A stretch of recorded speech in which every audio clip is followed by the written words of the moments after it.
Percy Jackson has saved the world multiple times, battling monsters, titans, even giants. But these days, the modern day son of Poseidon is hoping for a regular final year at school. Too bad! The Greek gods have other plans, and three new quests for Percy to complete. First up, the cupbearer of the gods, Dynamite, is missing his golden chalice. Not only is this embarrassing, why do the gods keep losing their magical items? It's also potentially disastrous. One sip from the cup will turn any mortal into a powerful god, and the old gods do not take kindly to newbies. Can Percy and his friends, Annabeth and Grover, find the chalice before it falls into the wrong hands? And even if they do, will they be able to resist its awesome powers? Readers new to Percy Jackson universe and long-time fans will love this epic adventure full of legendary heroes, mythical creatures, ancient Greek gods, and enduring friendship from the global bestseller Rick Riordan. Hi guys, and welcome back to my channel. Today I'll be commenting on the book Percy Jackson and the Golden Chalice. And yes, I did read all of that from the back of this page because I did not know how to start. That's fine.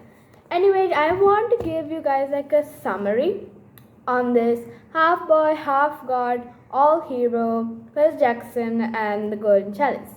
So this is like basically a continuation before Percy and Annabeth actually go to college and live a peaceful life. Until then, the gods will not leave them alone. So let's get this book off here. Okay, so Percy walks along the hallways on a bright Monday morning just to go to the council's office and get flushed down to the Atlantic and meet his father. Percy and his father's conversation just oh, hey dad, hey son, we had to complete 3 new quests.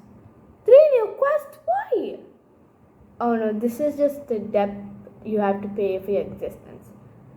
That I'm a child of the big 3.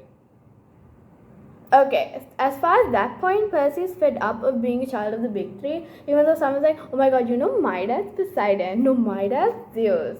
No way. Percy has fed up of his life of being a child of the big 3. And now he has to pay his depth of existence by doing 3 new quests for 3 different gods to get I'm back.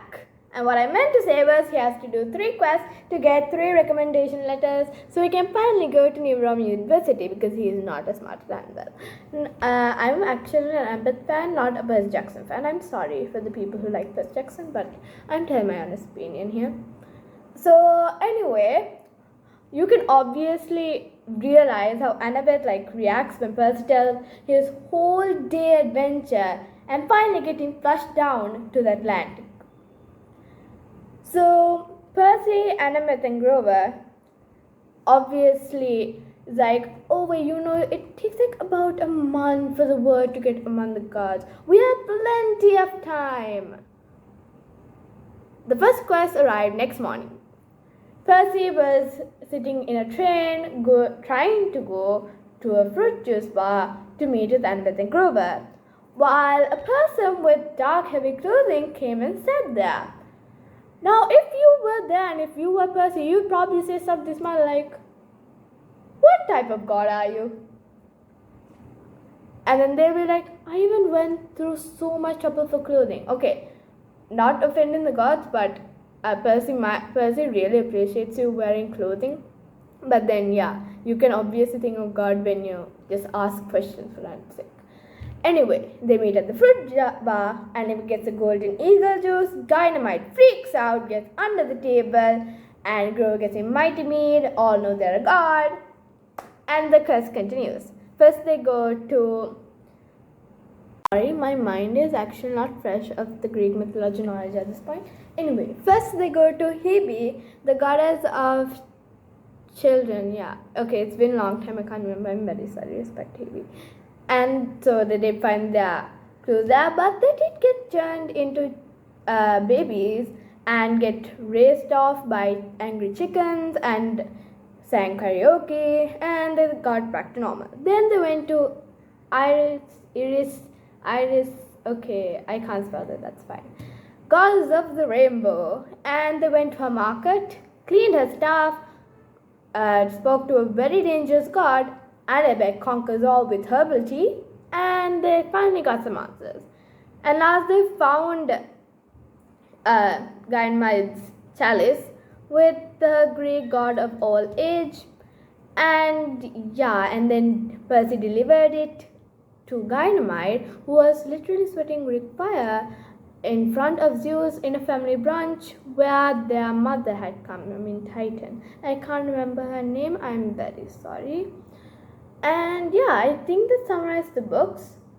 But to know if Percy actually didn't get blasted, or the chalice didn't fall into wrong hands, or Percy's like, no, it's too much trouble, I'll just drink it and become a god, I can stab them all. You'll have to read and find out. Because Percy once turned down immortality because of Annabeth. Let's see if he does that again. To read out, get the book. Percy Jackson and Chalice of the Gods. I also heard that the second book also came, the Three-Headed Goddess. Read that too because it's a very exciting book. Percy Jackson book series is full of mystical creatures, heroes, and fun adventures that you would like. But pray to God that you are not a demigod. Because demigods in this book believe that when you're mortal, that's your best treasure ever. That's it for this week's video, and if you liked it, subscribe, like, and comment, as well as share. Anyway, I'll see you next time. Bye-bye.